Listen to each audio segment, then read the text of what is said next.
नमस्कार दोस्तों, take scan के एक बिल्कुल नए फ्रेश और एक्साइटिंग एपिसोड में आपका बहुत बहुत स्वागत है।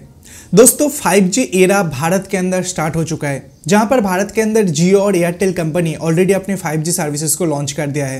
एयरटेल कंपनी अपने 5G सर्विसेज को 5G एनएसी के साथ लॉन्च कर रहा है, मतलब नॉन स्टैंडअलोन आर्किटेक्चर, जिसका कोर नेटवर्क है 4G, लेकिन लोगों को सर्विस मिल रहा है 5G।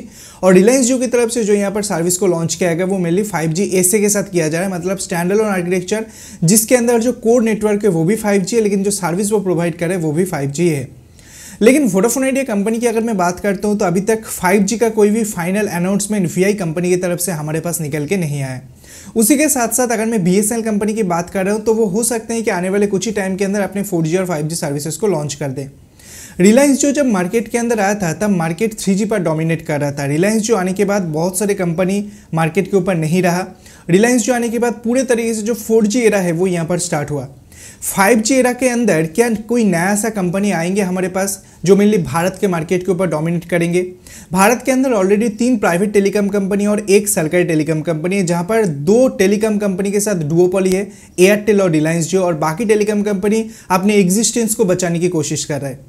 तो वैसे एक टाइम के अंदर इस डुओपोली से मुक्त करने के लिए भारत के अंदर क्या कोई नया टेलीकॉम प्लेयर आ सकते हैं? इसके बारे में पूरा डिटेल्स इस वीडियो के अंदर मैं आपको बताऊंगा। तो अगर आप इंतजार कर रहे हैं कि एक कोई नया टेलीकॉम कंपनी भारत के अंदर आए, अपने सर्विसेज को प्रोवाइड करे, इस वीडियो को लास्ट तक देखिए और पूरा डिटेल्स आपको जानने के लिए मिल जाएंगे। चलिए वीडियो को शुरू करते हैं।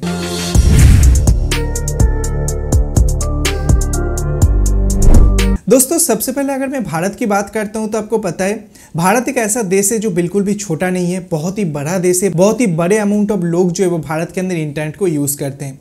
भारत के टेलीकॉम सेगमेंट की अगर मैं बात करता हूं तो यूजर बेस का अमाउंट ऑलमोस्ट 110 करोड़ है, लेकिन भारत के अंदर जो टेलीकॉम सर्विस प्रोवाइडर है उसका संख्या काफ़ी कम है।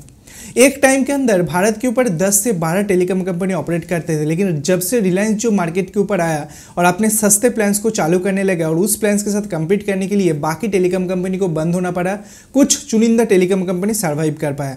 उसी के साथ अगर मैं पर्टिकुलरली टेलीकॉम सेगमेंट की बात करता हूं तो गवर्नमेंट का जो टैक्स स्ट्रक्चर है टेलीकॉम के ऊपर वो काफ़ी ज़्यादा जटिल है और काफ़ी ज़्यादा महंगा है।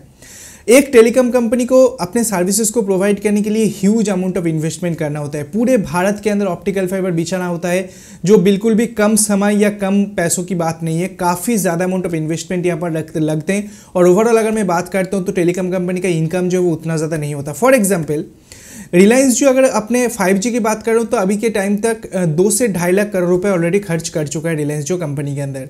लेकिन रिलायंस जो का जो क्वार्टरली प्रॉफिट है, मतलब 3 महीने बाद जो प्रॉफिट रिलायंस जो दर्ज करा है वो सिर्फ 4,000 करोड़ रुपए दर्ज करा। आपको लग रहा होगा कि भाई 4,000 करोड़ रुपए का अमाउंट तो काफ़ी बड़ा है।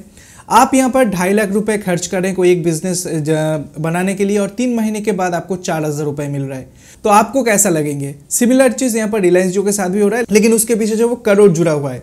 उसी के साथ गवर्नमेंट के अंदर ऑलमोस्ट 8 से 10% का अपने एडजस्टेड ग्रॉस रेवेन्यू के ऊपर टैक्सेस देना पड़ता है, जहाँ पर spectrum usage charges, licence fees, उसी के साथ यूएसओएफ का फंडिंग, काफ़ी ज़्यादा अमाउंट ऑफ पैसे जो वो टेलीकॉम कंपनी को देना होता है। और टेलीकॉम कंपनी अपने रिसर्च एंड डेवलपमेंट, उसी के साथ अपने नेटवर्क अपडेशन के ऊपर उतना ज़्यादा भरोसा नहीं कर पा रहा है, उतना ज़्यादा ध्यान नहीं दे पा रहा है। और इसी कारण से भारत के अंदर जो क्वालिटी ऑफ सर्विस है वो हमेशा से ही एक मैटर बना रहा है। कस्टमर्स के पास कोई ऐसा उपाय नहीं है कि वो एक कंपनी को छोड़कर किसी दूसरे कंपनी के ऊपर जाए, क्योंकि हर एक कंपनी का कंडीशन एक ही है। गवर्नमेंट की तरफ से इतना ज़्यादा टैक्स यहाँ पर ले लिया जाता है और भारत के अंदर इतना सस्ता इंटरनेट प्रोवाइड करते हैं टेलीकॉम कंपनी के, उनके पास पैसे ही नहीं बचते।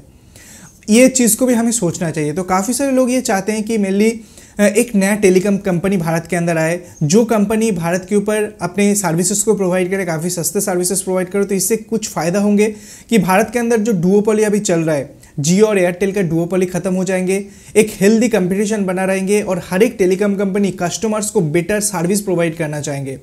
प्राइसिंग की बात मैं छोड़ देता हूं, क्योंकि ऑलरेडी भारत के अंदर जो टेलीकॉम प्लान्स का प्राइसिंग है वो काफ़ी सस्ता है। प्राइसिंग को मैं छोड़ देता हूं, मैं क्वालिटी ऑफ सर्विसेज की बात कर रहा हूं। अगर भारत के अंदर सिर्फ 2 ही टेलीकॉम कंपनी रहते हैं तो आपस में क्वालिटी ऑफ सर्विस के ऊपर कंपटीशन नहीं हो सकता।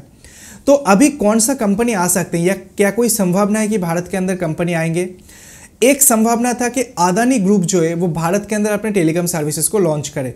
पहले हमें यही लग रहा था कि नॉर्मली कमर्शियल सर्विस जो वो अदानी ग्रुप यहाँ पर लॉन्च करे, लेकिन आज के डेट के अंदर अदानी का जो कंडीशन है उसी के साथ साथ अदानी जिस अमाउंट ऑफ स्पेक्ट्रम को यहाँ पर परचेस किया है वो पूरे भारत के लिए नहीं है।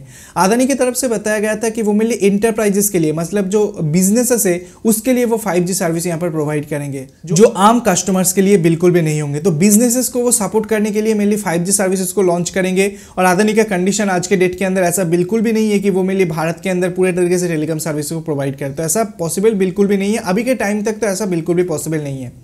क्या बाहर के कोई कंपनी भारत के अंदर आ सकते हैं? जैसे वोडाफोन एक बाहर की कंपनी है, वो भारत के अंदर अपने सर्विसेज को चालू किया था। देखिए, इसका संभावना काफ़ी ज़्यादा कम है और इसके पीछे का मेन कारण मैं पहले ही बता चुका हूँ। भारत के अंदर जो टैक्सेशन सिस्टम है वो काफ़ी ख़राब है। अगर मैं टेलीकॉम सेगमेंट की बात करता हूँ, टेलीकॉम सर्विसेज के ऊपर काफ़ी ज़्यादा टैक्सेस यहाँ पर देना होता है और ओवरऑल भारत के अंदर जो प्लान्स का प्राइसिंग है वो काफ़ी लो होते हैं। इसी कारण से कोई भी इंटरनेशनल कंपनी, कोई भी बाहर के देश के कंपनी भारत के अंदर अपने सर्विस को चालू नहीं करना चाहते। तो आप ये पकड़ के चलो कि 5G एरा के अंदर हमें कोई भी नया कंपनी देखने के लिए नहीं मिलेंगे। 5G एरा के अंदर जो भी कंपनी भारत के अंदर चल रहा है वही कंपनी चलेंगे। आने वाले टाइम के अंदर अगर जो पोजीशन है, जो एटमॉस्फेयर है वो अगर फेवरेबल होते हैं टेलीकॉम सेगमेंट के लिए, तो डेफिनेटली बहुत सारे टेलीकॉम कंपनी है जो भारत के अंदर अपने सर्विसेज को प्रोवाइड कर सकते हैं। अभी वो तो टाइम ही बताएंगे किस तरीके से जो टेलीकॉम सेगमेंट है वो यहाँ पर प्रोग्रेस करते हैं। आपको क्या लगते हैं, क्या सच में ऐसा पॉसिबल हो पाएंगे? डेफिनेटली आप कमेंट सेक्शन पर कमेंट करके बता सकते हैं। यही सारे अपडेट्स हमारे पास निकल के आ रहा था, छोटा सा वीडियो बनाकर आपको बता दिया।